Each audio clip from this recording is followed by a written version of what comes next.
सांगते की मालती महाडिक त्या दिवशी रूम मध्ये फक्त डॉक्युमेंट्स घेण्यासाठी गेल्या होत्या, त्यांनी दागिने घेतलेले नाहीत।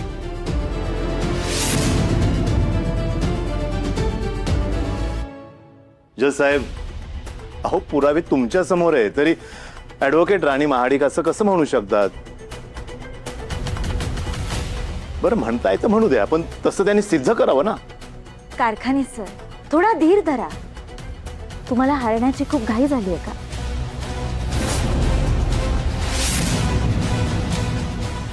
जज साहेब, माझ्याकडे पुरावे आहेत।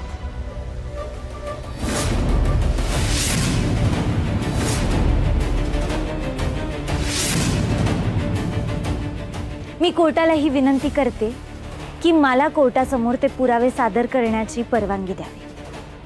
जज साहेब, हे पुरावे व्हिडिओ फुटेजच्या फॉर्मॅटमध्ये आहेत, तर हे कोर्टाला दाखवण्यासाठी व्यवस्था करण्यात यावी ही विनंती आहे माझी। परवानगी आहे।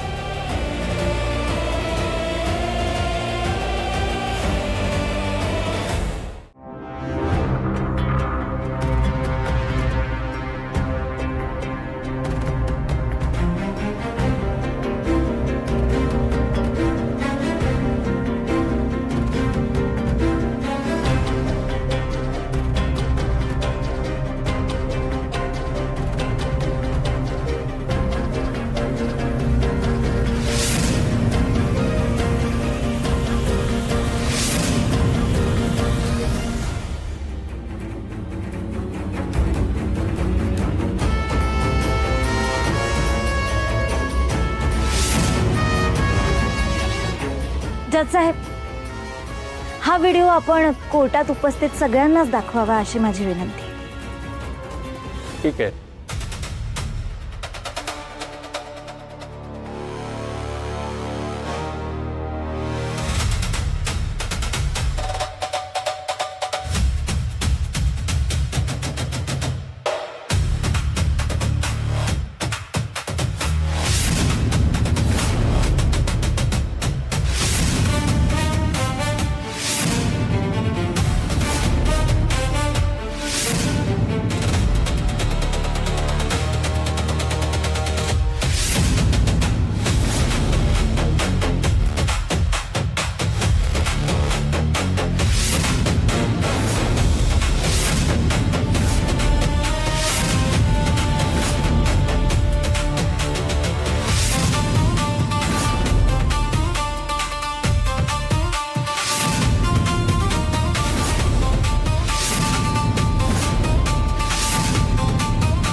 जज साहेब, जसं आपण सगळ्यांनी पाहिलं, हा व्हिडिओ बंगल्याचं सीसीटीव्ही फुटेज आहे।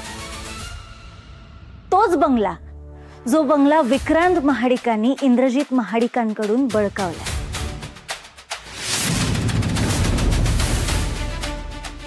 त्या बंगल्याच्या समोरच इंद्रजित महाडिक आणि त्यांचं पूर्ण कुटुंब राहतं। या सीसीटीव्ही फुटेजमध्ये स्पष्ट असं दिसतंय की जी लाल पिशवी ज्यात आपण उर्मिला महाडिकांचे दागिने पाहिले, पूर्ण कोर्टानेच पाहिले, तीच पिशवी उर्मिला महाडिक मालती महाडिकांच्या घरात घेऊन जाताना आपल्याला दिसतं।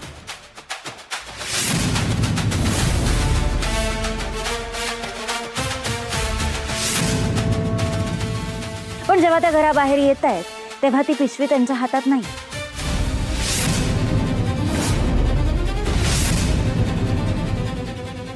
याने हे सिद्ध होतं की उर्मिला महाडिकांनी स्वतः ती दागिन्यांची पिशवी मालती महाडिकांच्या घरात जाऊन ठेवली।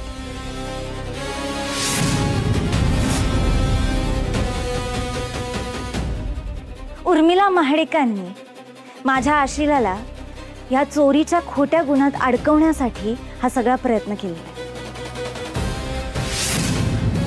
जज साहेब, उर्मिला महाडिकांनी माझ्या आशिलावरती खोटे आरोप केले।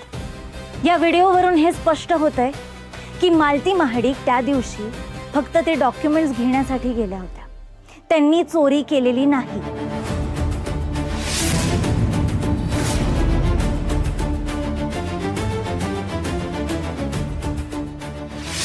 अजित दादा, तुम्ही मला म्हणाला होतात की मला जर तुमच्या मदतीची गरज लागली तर तुम्ही माझी मदत कराल. हो बोललो होतो. बोला ना, काय मदत हवी? हे बघा,